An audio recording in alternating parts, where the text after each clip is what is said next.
ہیں تو اس سے پھر میرا حساب ہوتا ہے، اللہ کا حساب اور ہے۔ قل اللہم مالک الملک تؤتی الملک من تشاء وتنزع الملک ممن تشاء وتعز من تشاء وتذل من تشاء بیدک الخیر انک علی کل شیء قدیر، یقیناً تو ہر چیز پر قادر ہے۔ یہ میں نے بارہا عرض کیا ہے کہ ہمارے پاس کل کے لفظ کی ایک پناہ گاہ ہے۔ اللہ قادر ہے، کتنا قادر ہے کیا میں اندازہ کر سکتا ہوں؟ میرا تصور کیا ہوگا قدرت کا، کتنی طاقت کا میں تصور کر سکتا ہوں؟ بہت محدود میرا تصور۔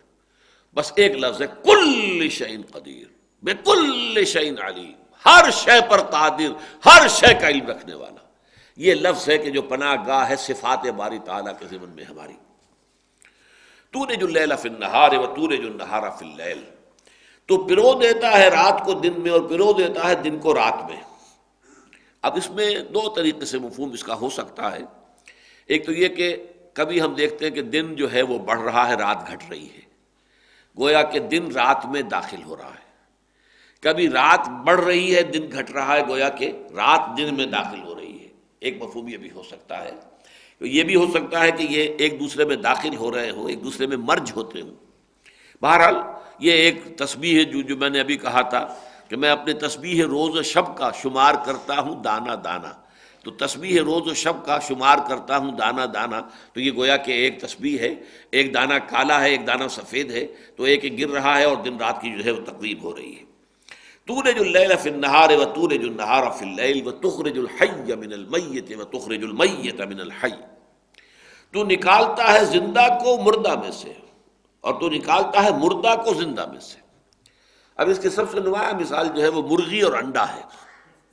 مرغی جاندار شے ہے، اس سے انڈا جو برآمد ہوتا ہے وہ بے جان ہے، اس میں جان نہیں ہے، انیکٹیو ہے، وہ پڑا رہے گا، اس کے اندر جان نہیں ہے، خراب ہو جائے گا۔ لیکن یہ کہ اسی انڈے سے اب مرغی برآمد ہوئی، بچہ برآمد ہو رہا ہے جو زندہ ہے، چلتا پھرتا ہے، اسی انڈے میں سے نکل آیا ہے، چوں چوں کرتا ہوا وہ جو ہے چوزا نکلتا ہے۔ وَتَرْزُقُ مَن تَشَاءُ بِغَيْرِ حساب، اور اللہ تو دیتا ہے جس کو چاہتا ہے بغیر حساب۔ تیرے خزانے اتھاہ ہیں، نا پیدا کنار سمندر ہے تیرے خزانے کا، تو جس کو جتنا چاہے دیتا ہے۔ اور دینا صرف پیسہ نہیں ہے، کسی کو ذہانت دی ہے، فطانت دی ہے، کسی کو سمجھ عطا فرمائی ہے، کسی کو جسمانی قوت زیادہ دی ہے، یہ تو مختلف چیزیں ہیں۔ کسی کو حسن زیادہ دیا ہے، کسی کو حسن سیرت زیادہ دیا ہے، کسی کو حسن صورت زیادہ دیا ہے، مختلف لوگوں کو جو چاہے دیا، جو چاہے تو دیتا ہے، اور اس کے اندر کوئی حساب کتاب، تیرے اوپر کوئی حساب کتاب بائنڈنگ نہیں ہے، بغیر حساب۔ لا يتخذ المؤمنون الکافرین اولیاء من دون المؤمنین۔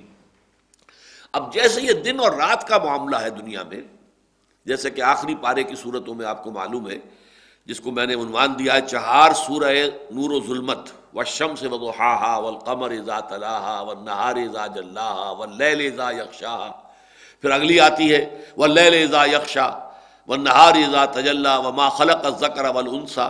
تو یہ جو فرق و تفاوت ہے، اور اس سے اگلی صورت والضحی واللیل اذا سجا، تو یہ تضادات ہے، بظاہر تضادات ہے، نور ہے، ظلمت ہے، رات ہے، دن ہے، یہ سارا جو ہے صبح ہے، شام ہے۔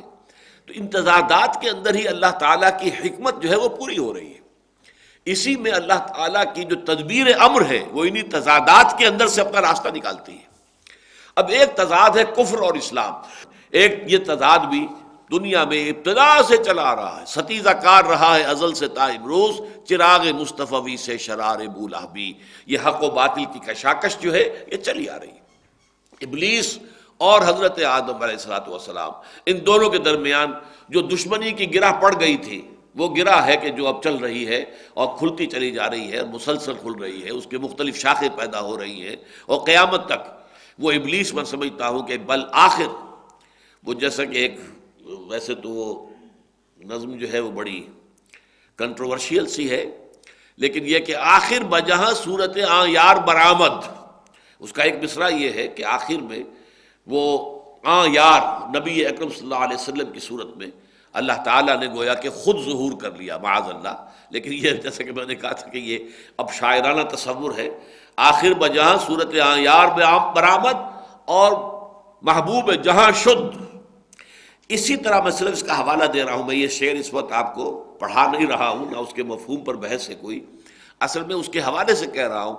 آخر کار اس جنگ کی جو انتہا ہوگی وہ یہ ہے کہ وہ کمبخت ابلیس جو ہے، عزازیل جن، وہ خود دجال اکبر کی شکل اختیار کر کے دنیا میں آئے گا اور خدائی کا دعویٰ کرے گا، اور جن کے ایمان بھی کمزور ہوں گے وہ اس پر ایمان لے آئیں گے، اس لیے کہ رزق کے سارے خزانے اس کے ہاتھ میں آ چکے ہوں گے.